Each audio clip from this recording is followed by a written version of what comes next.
మొదటిగా తండ్రి అయిన దేవునికి, ప్రభువైన యేసుక్రీస్తు వారికి,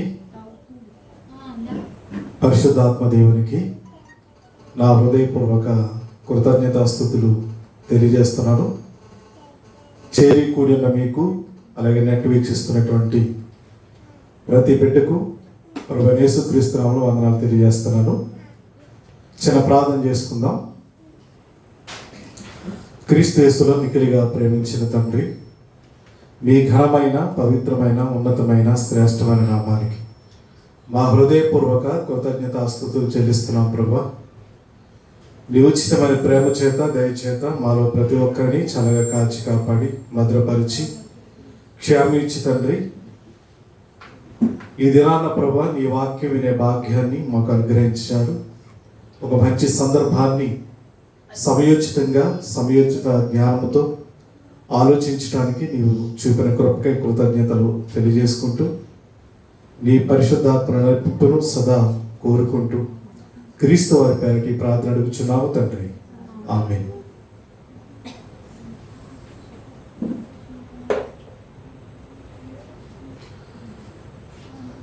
ప్రియమైన దేవుని పిల్లలారా, ఈరోజు ఒక మంచి సందర్భాన్ని మనం ఆలోచన చేద్దాం. ద్వితీయోపదేశకాండం 34వ అధ్యాయము 1 నుండి 5 వచనాలను ధ్యానిద్దాం. ద్వితీయోపదేశకాండము 34వ అధ్యాయము 1 నుండి 5 వచనాలను తండ్రి అయిన దేవుడు దైవజనుడైనటువంటి మోషేతో మాట్లాడుతున్నటువంటి సందర్భాన్ని ఒకసారి చూద్దాం. మోషే మోయాబు మైదానము నుండి యెరికో ఎదుటనున్న పిస్గా కొండ వరకు పోయి నెబో శిఖరమునకెక్కెను. అప్పుడు యెహోవా దాను వరకు గిలాదు దేశమంతయు, నఫ్తాలి దేశమంతయు, ఎఫ్రాయిము మనష్షేల దేశము, పశ్చిమ సముద్రం వరకు. ఇక్కడ పశ్చిమ సముద్రం అంటే మధ్యధరా సముద్రం అని అర్థం. మధ్యధరా సముద్రం గురించి మనకు తెలుసు కదా. ప్రపంచ పటాలలో మనకు కనబడే మధ్యధరా సముద్రం, ఆ ప్రాంతంలో జరిగిన సీన్ ఇది. ఓకే, పశ్చిమ సముద్రం వరకు, యోధా దేశమంతా, దక్షిణ దేశము, సోయరు వరకు, ఈత చెట్లు గల యెరికో లోయ చుట్టూ మైదానము అతనికి చూపించాను. మరియు యెహోవా అతనితో ఇట్లను. దేవుడు ఇవన్నీ చూపించిన తర్వాత దేవుడు దైవజనుడైన మోషే గారితో ఏమని మాట్లాడుతున్నాడో చూద్దాం. నీ సంతానములకు ఇచ్చినదని అబ్రహాము, ఇస్సాకు, యాకోబులకు నేను ప్రమాణము చేసిన దేశము ఇదే. ఈ దేశం ఏ దేశమో తెలుసా? పాలు తేనెలు ప్రవహించే కనాను దేశం. పాలు తేనెలు ప్రవహించే దేశాన్ని మోషేకి చూపిస్తున్నాడు. ఎక్కడ? మోయాబు మైదానములో, నెబో శిఖరమున మోషే గారికి చూపిస్తున్నాడు. చూపించడం ఏంటి? అసలు ఈ కనాను దేశానికి నడిపించడానికే కదా దైవజనుడైన మోషే గారిని దేవుడు ఎన్నుకున్నాడు. ఈ పని మోషే గారికి అహరోను, తన అన్న అయినటువంటి అహరోను గారికే కదా ఇచ్చాడు. మరి అలాంటిది కనాను దేశాన్ని చూపిస్తున్నాడేంటి? ఇదిగో ఈ ప్రాంతం ఎలా ఉంటుంది. మోషే అబ్రహాము, ఇస్సాకు, యాకోబులకు నేను ఇచ్చినటువంటి ఈ దేశాన్ని ఒకసారి నీ కన్నులతో చూడు అని చెప్తున్నాడు.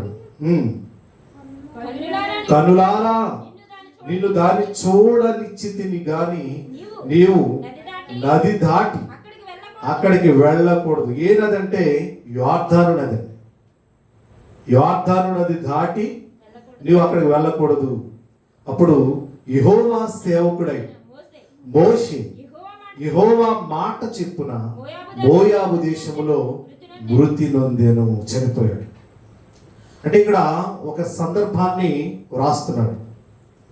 పాలు తెరులు ప్రవహించే ఆ దేశానికి నడిపించే నాయకుడైనటువంటి నాయకుడే ఈ మోషే గారే. అందులో ఏం చేయలేదు,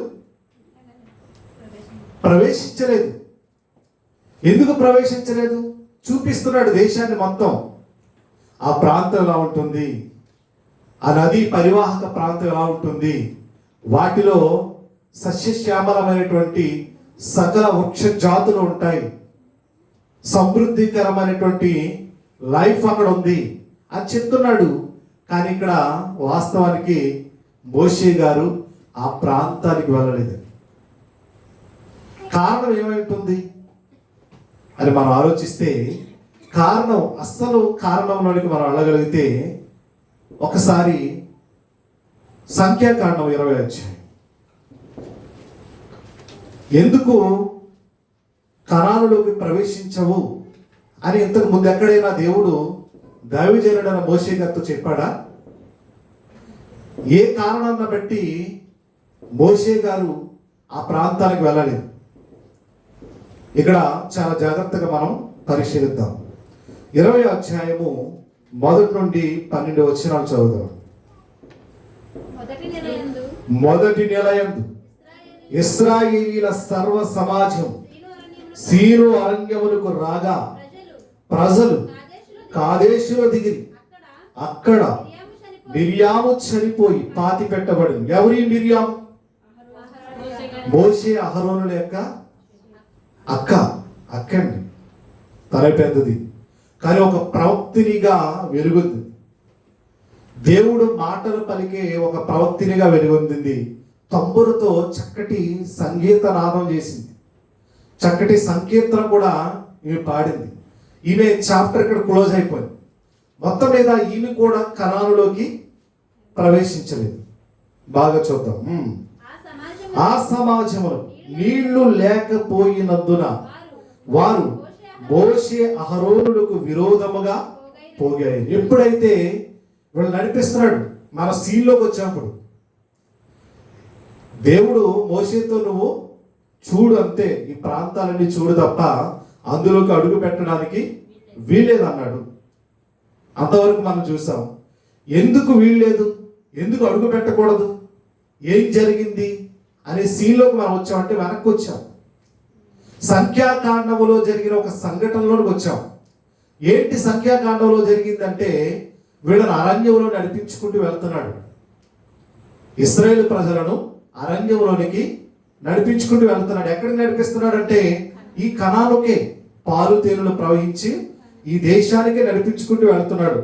వెళుతున్న ఆ సమయంలో వీడికి ఏమి లేవు, దాహం అవుతుంది, నీళ్లు లేవు. అరణ్యంలో నీళ్ళు ఎక్కడ వస్తాయి? అన్ని రాళ్ళు, రప్పలు, పర్వతాలు, మెట్టలు, గుట్టలు కదా. అప్పుడు వీళ్ళు ఏం చేశారంటే, వీళ్ళందరూ పోగైపోయి ఎవరికి వ్యతిరేకంగా సనగసాగారు? వాళ్ళు నడిపిస్తున్నటువంటి నాయకులకు విరోధం అయిపోయారు. చూడండి ఒకసారి.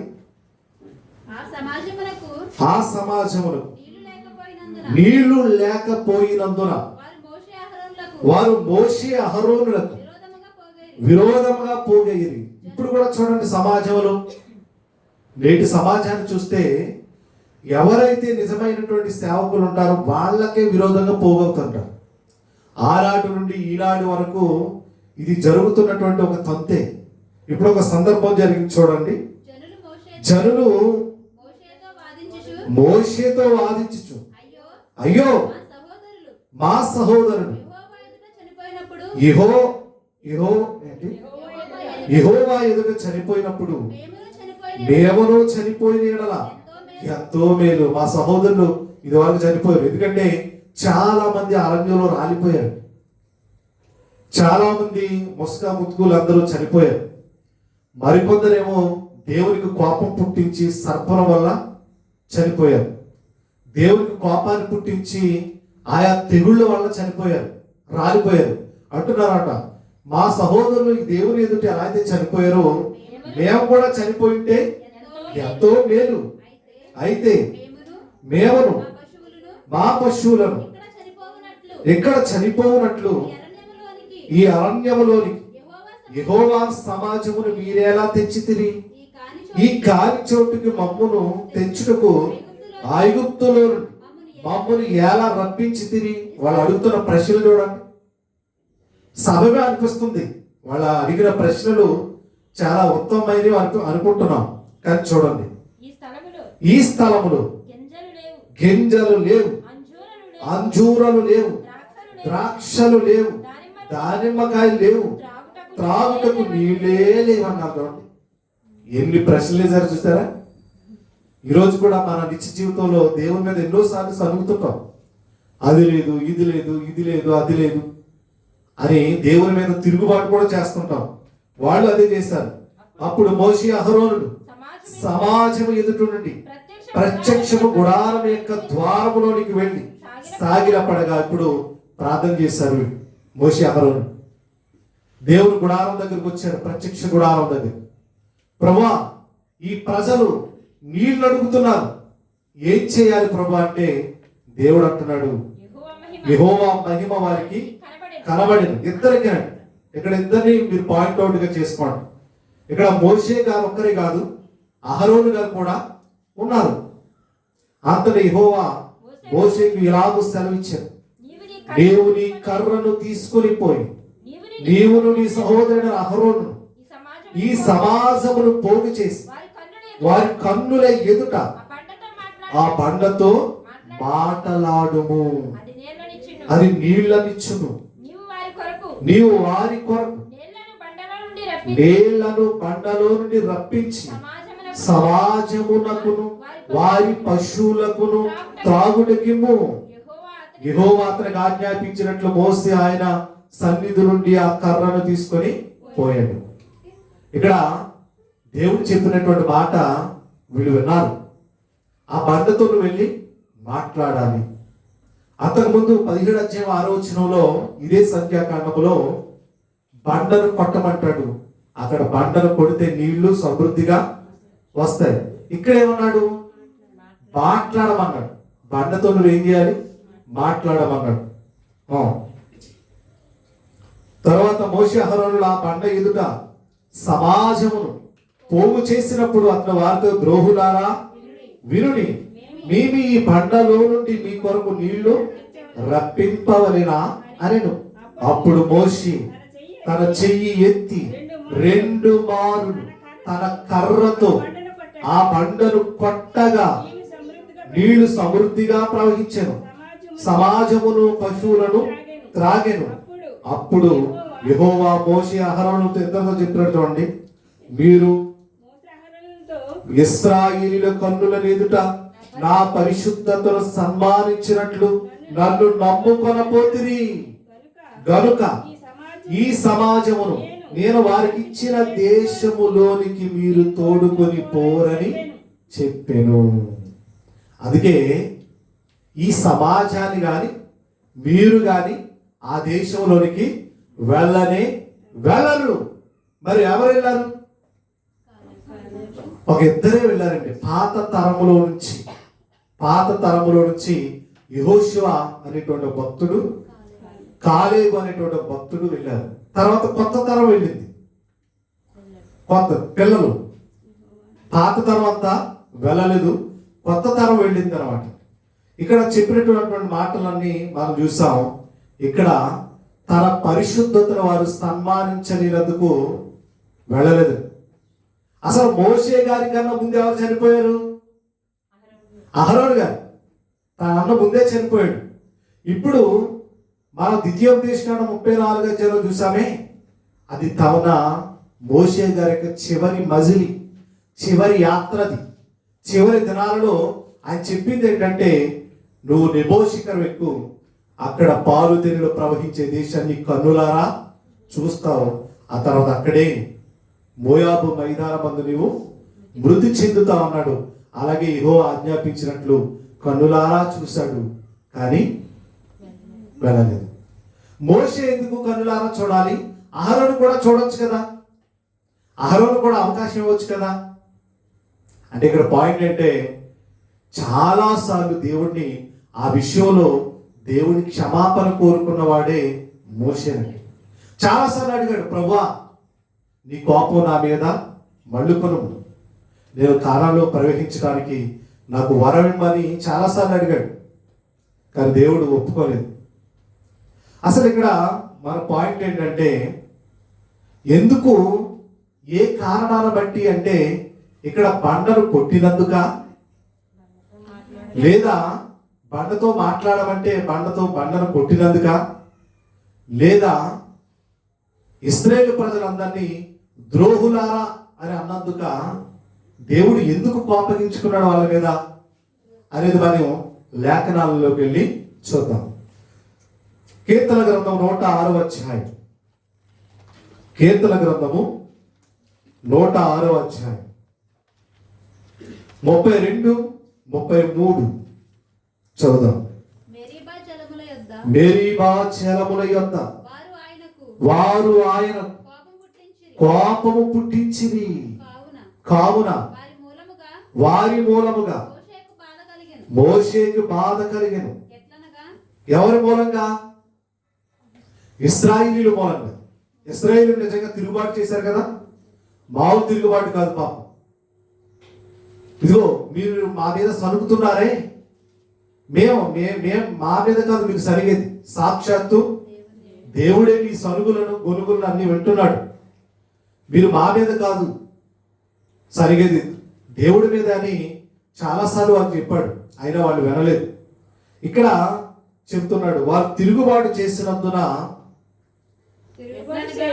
ఎట్లనగా వారు అతని ఆత్మ మీద తిరుగుబాటు చేయగా అతడు తన పెదవులతో కాని మాట పలికెను. అంటే బండను కొట్టినందుకు కదా. చరిత్రకారులు ఏం రాశారంటే బండను కొట్టకూడదు వాస్తవంగా అక్కడ. ఎందుకంటే మొదటిసారి 17వ అధ్యాయం సంఖ్యాకాండ 6వ వచనంలో అక్కడ కొట్టమన్నాడు, ఇక్కడ మాట్లాడమన్నాడు. ఈ విషయంలో దేవుడు కోపడలేదు. కానీ వాస్తవానికి ఈ బండలో ఉన్నది ఎవరంటే క్రీస్తు. మనకి 1 కొరింథీయులకు రాసిన పత్రిక 10వ అధ్యాయం ఉంటుంది, ఆ బండ క్రీస్తు అని. ఆ బండలో క్రీస్తున్నాడు కనుక కొట్టడం తప్పే. కొడితే దేవుడు పాపగించుకుంటే నీళ్లు రాకూడదు, వచ్చే మరి సమృద్ధిగా నీళ్ళు ఇచ్చాయి అంటే దానికా దేవుడు కోప్పడింది అంటే దానికి కూడా కాదట. ఇక్కడ రాయబడిన మాట ఏంటంటే పరిశుద్ధాత్మ ప్రేరణలో అతడు తన పెదవులతో కాని మాట పలికెను. ఏంటి ఆ కాని మాట? ద్రోహులారా వినుడి అనేది కాని మాట.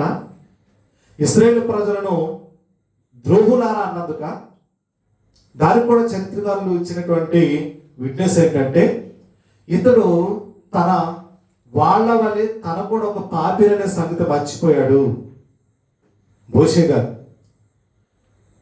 గారు నడిపించే నాయకుడైనంత మాత్రాన అక్కడ తన వాళ్ళ వల్లే పాపిరనే సంగతి మర్చిపోయి అహంతో కొట్టేశాడు, లేదా అహంతో వారు ద్రోహులారా అన్నాడు అనేటువంటి వాదన కూడా లేకపోలేదు.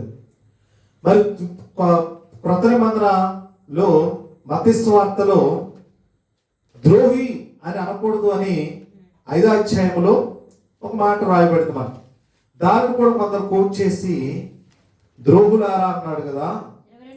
22వ వచనం 5వ అధ్యాయము 22, నేను మీతో చెప్పినది ఏమనగా తన సహోదరుని మీద కోపపడు ప్రతి వాడు విమర్శకు లోనగును, తన సహోదరుని చూచి వ్యర్థుడా అని చెప్పువాడు మహాసభకు లోనగు, ద్రోహి అని చెప్పువాడు నరకాగ్నికి లోనగును అన్నాడు.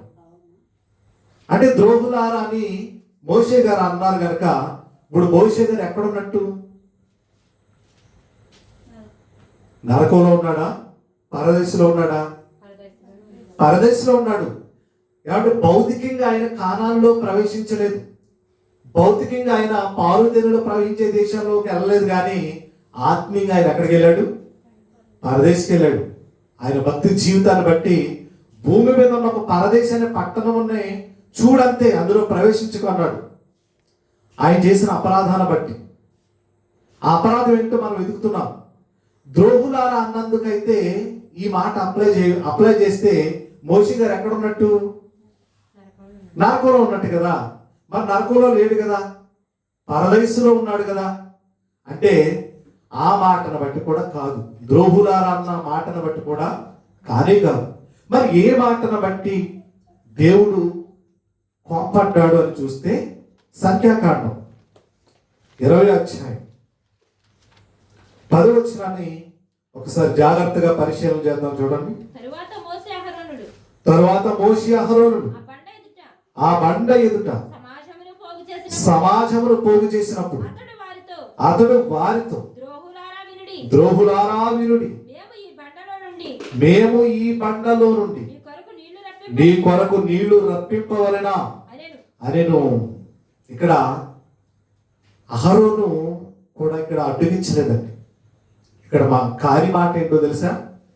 ఇందాక మనం చూసినటువంటి పరిశుద్ధ లేఖనంలో కీర్తన గ్రంథంలో రాయబడిన 106వ కీర్తన 32, 33 వచనాల ప్రకారంగా కాని మాట ఏం పలికాడు అంటే, మేము ఈ బండలో నుండి మీ కొరకు నీళ్లు రప్పింపవలెనా. రప్పించేది మోషే అహరోనులా దేవుడా? కదా. అంటే దేవుడైతే మరి వీళ్ళేంటి తమ్మును తాము హెచ్చించుకుంటున్నారు? దేవుని పరిశుద్ధతను సన్మానించలేదన్నాడు. దేవుని పరిశుద్ధతను అక్కడ దేవుడు హైలైట్ అవ్వాలి, ఇక్కడ మేము కాదు హైలైట్ అవ్వాల్సింది. చెబుతున్న మాటలను బట్టి, వింటున్న మాటలను బట్టి దేవునికి మీరందరూ కనెక్ట్ అవ్వాలి తప్ప మీరు మాకు కనెక్ట్ అవ్వకూడదు, మాకు మీరు ఫ్యాన్స్గా మారకూడదు. ఈరోజు చాలా మంది సెలబ్రిటీలుగా అయిపోతున్నారు సేవకులు. అంటే వాళ్ళకి ఫ్యాన్స్ ఉంటున్నారు.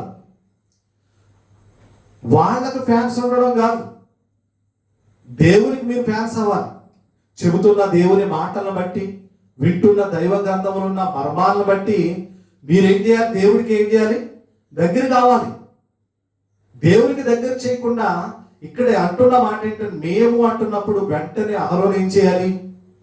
మోషే ఏం మాట్లాడుతున్నాం, మనమేంటి, దేవుడు కదా అని జ్ఞాపకం చేయాలి.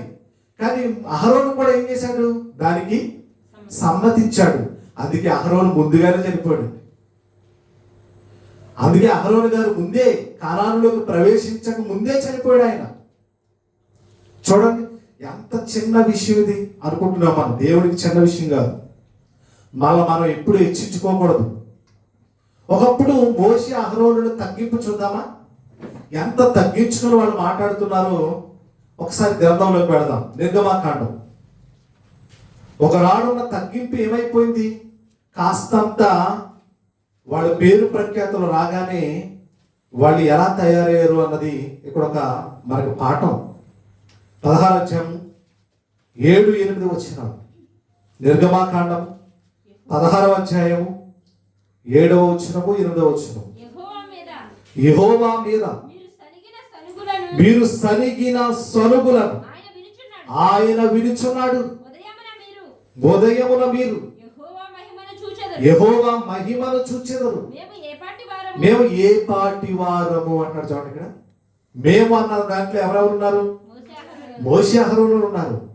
మేము ఏ పాటి వారు, మేము అంతటి వారం, మా మీద సనగనేల అని మరియు మోషే మీరు తినుటకై సాయంకాలమున మాంసమును ఉదయమున చారినంత ఆహారమును యెహోవా మీకు ఇయ్యగాను మీరు ఆయన మీద సనుగు మీ సనుగులను యెహోవాయే వినుచుండగను.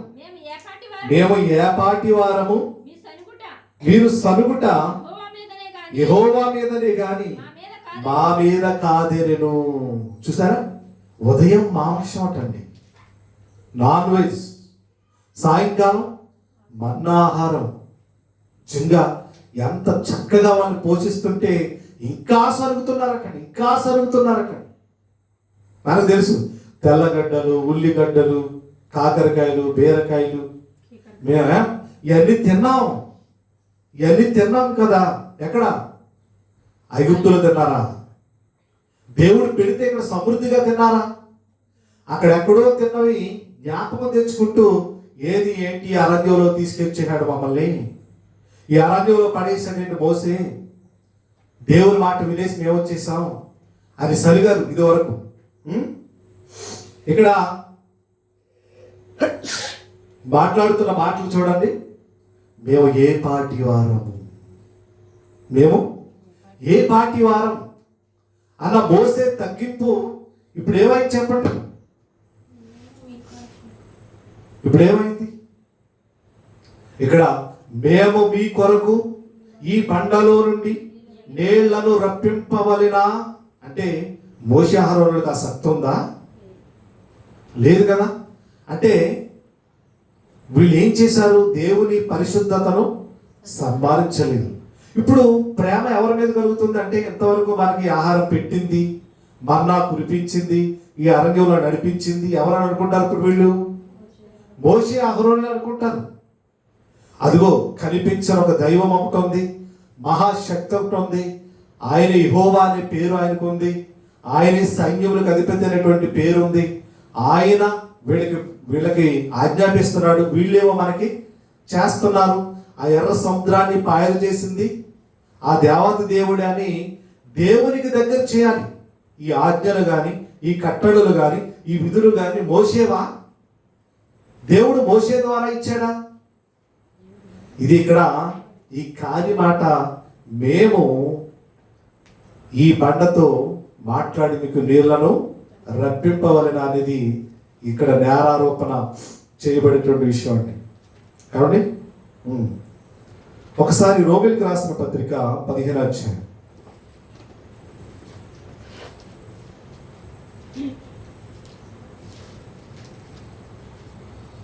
రోమిలికి రాసిన పత్రిక 15వ అధ్యాయం 4వ వచనం.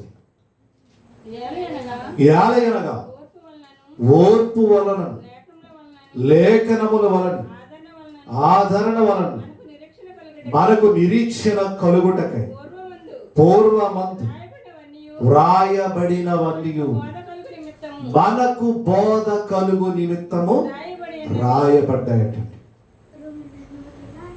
ఇక్కడ ఈ సందర్భాన్ని మనం చూసాం. ఈ సందర్భం ద్వారా దేవుడు మనకు నేర్పుతున్న పాఠం ఏంటంటే దేవుని ఎదుట ఎప్పుడు మనం తగ్గించుకుని ఉండాలి.